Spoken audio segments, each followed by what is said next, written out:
99% of people that say stuff like that are not willing to do what it takes to make their dreams come true. The Marines have a saying, everybody wants to go to heaven, but nobody wants to die.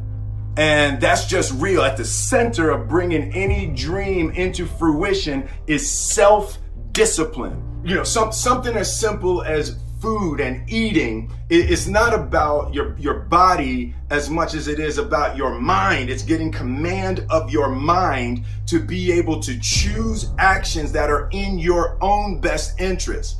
Every day we are choosing shit that's not in our own best interest, right? So if the world is attacking you and the world wants to fight you and the world's trying to hold you down, so you're gonna kick yourself in the balls? You're going to stop yourself from getting what you dream. Self-discipline is the center of all material success. You cannot win the war against the world if you can't win the war against your own mind.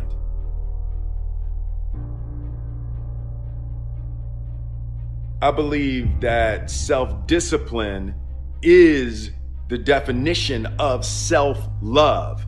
That when you say that you love yourself, that means that you have behavior towards yourself that is loving. And I think the word discipline has kind of gotten a bad name. We think about it in terms of punishment. I'm not talking about discipline in that way. I'm talking about discipline in the sense that you forego immediate pleasure for the exchange of long-term self-respect. Self-discipline is self-love. If you want to be happy, you have to love yourself, which means you have to discipline your behavior. The road to sustained happiness is through disciplining your behavior. Before you can be a painter who can paint what's beyond mere memory, you have to inculcate that discipline skill, and a lot of that is painful repetition and hard grinding work. It's the sacrifice of the present for the future.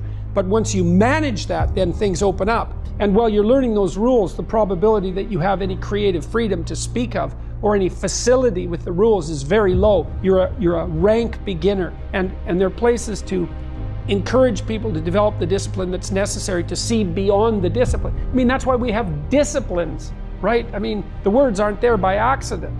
You have to narrow yourself first, and then you can broaden outward. And so that's part of the process of maturation. That's part of the sacrifice of childhood. When you're a teenager and a young adult, you have to sacrifice everything you could have been as a child to be the one thing that you're aiming at.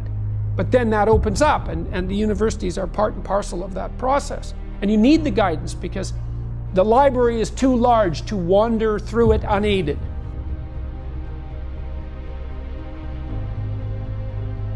Life's about self-discipline. It is about self-discipline. We tend to do the things that are easy. And that is it builds no mental toughness, it builds no mental hardening, it builds nothing. When you working out is where you can build that the fastest. Because it's a constant, it gives you instant feedback. Yeah, you may not lose the weight you want to real fast, but the discipline it takes, it transfers over to all aspects of your life. This is the foundation of life.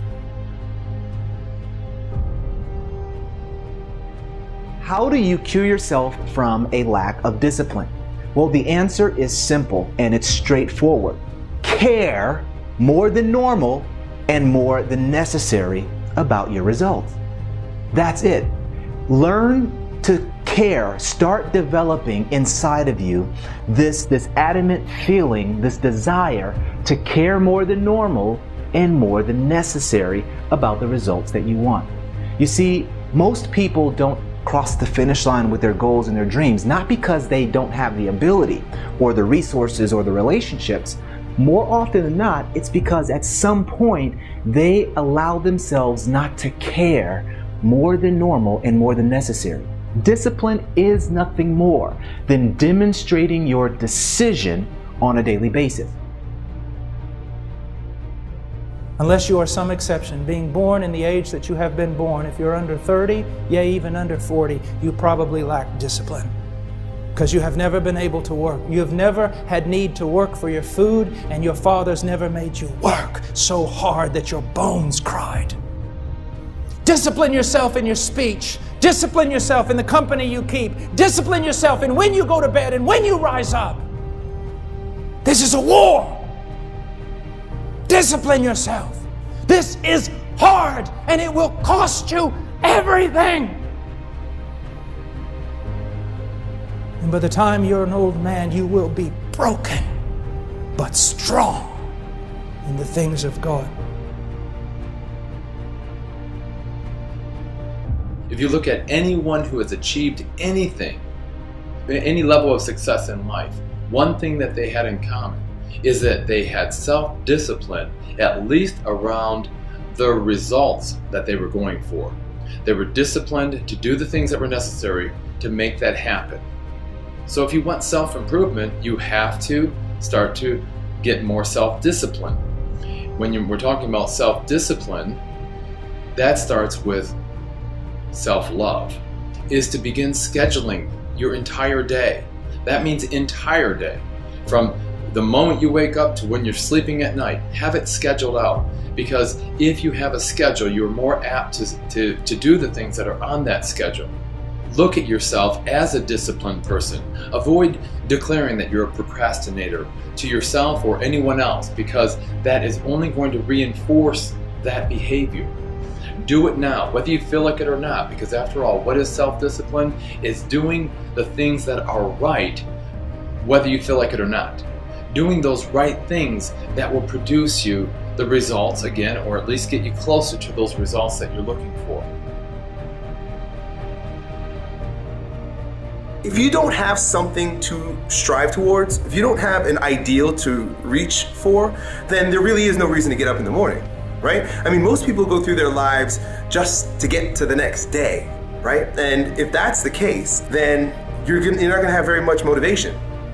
You want to create a situation where there is something so extraordinary that you want to achieve in your life on the far end of things, the big picture, that you can't stay in bed. I'm excited to get my ass out of bed every single day. I get up and I can't wait to get things going.